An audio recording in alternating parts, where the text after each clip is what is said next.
Hi, this is a quick video about a fault on the Ford S-Max whereby there's no power from anything on the driver's door. So none of the electric windows, mirrors, even the indicator on the mirror when the hazards are on is not working.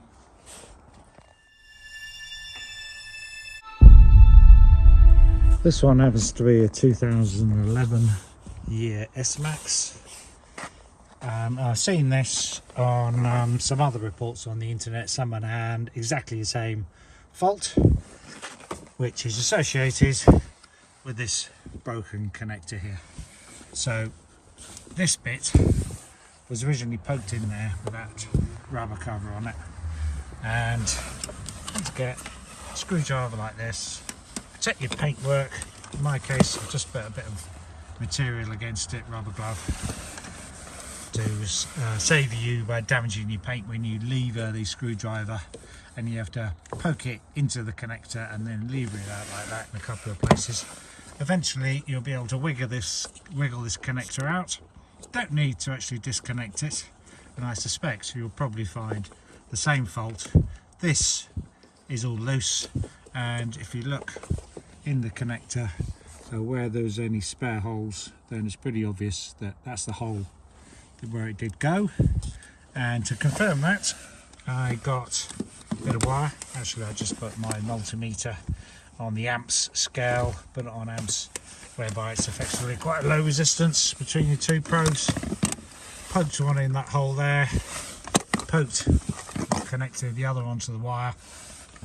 You might have luck pushing that in, but anyhow, once you made a connection between this wire and originally where it went, then all the switches start working again. So to fix it properly, you can see this connector is in line with this big fat yellow and red one. So what I'm going to do, I'm going to cut that wire off, make a connection directly between these two wires, and the best sort of connection you can make would be soldering an extra wire in there. I think I'm going to use a little wire terminal block or something perhaps. Got to bear in mind that it's got to squeeze back in the aperture hole. Don't want it shorting out or anything.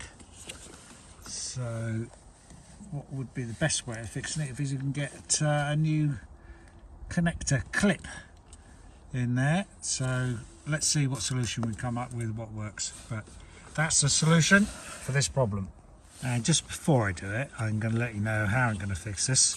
So I've unplugged the connectors, you can see there, and what I'm going to do is, because it looks actually quite tricky to release the spade terminals and probably quite difficult to repair or replace the individual connector terminals, so what I'm going to do is just drill a hole through the old one, cut that off, have a wire running through the connector, running through the middle of it, and that then saves having any external wires to this connector, which might get caught against the metalwork and short out, which is a bad idea. So hopefully I can run a hole, goes all the way through this one, comes out that one, poke a wire through and use a couple of terminal connector blocks, which is the quickest way of doing it, just to connect the two up. And when you choose a new piece of wire to go in place of that broken connector, it looks like it can handle a fair bit of current because it's quite a thick piece of wire. That's the old connector with a small bit of wire left on the end there. I was originally going to use this bit of wire. I think I'm going to search for something a bit fatter, of a similar sort of copper width than the original, so it handles the same amount of current. If you use a wire that's too thin, then I guess it's a possible fire risk because due to the wire overheating. So I've drilled the holes. That didn't go too badly. You can maybe just about see that one. Yep. And this one as well, all the way through. Once you make a bit of a connection, then just get some pliers, pull out the bits of metal. There's the bits of metal that came out. So I found a thick bit of wire, and there's our little terminal blocks connected in. The hole going all the way through. Plug back in again. And we'll just test it, make sure the windows work, and indeed they do.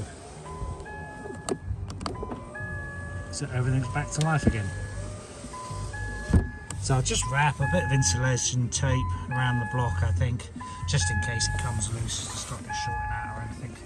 The screws are done up nice and tight, so it shouldn't. Sorry about that. So it shouldn't come loose, but an extra electrical safety precaution. And then it's a matter of wiggling it back in place. And that's how to fix your loss of power in your S-Max driver's door. Thanks for watching, and if you like it, please look at my other videos on the channel. There's a lot of useful stuff that'll hopefully come in handy for fixing things on cars and around the home. And if you like it, please subscribe, hit the bell button for future notifications. Cheers, bye.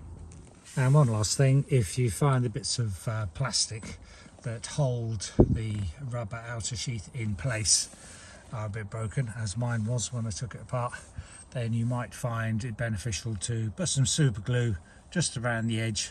This is mostly rubber, so super glue reacts very quickly with the rubber and holds it against the metalwork, stops it moving, stops water getting in the door frame.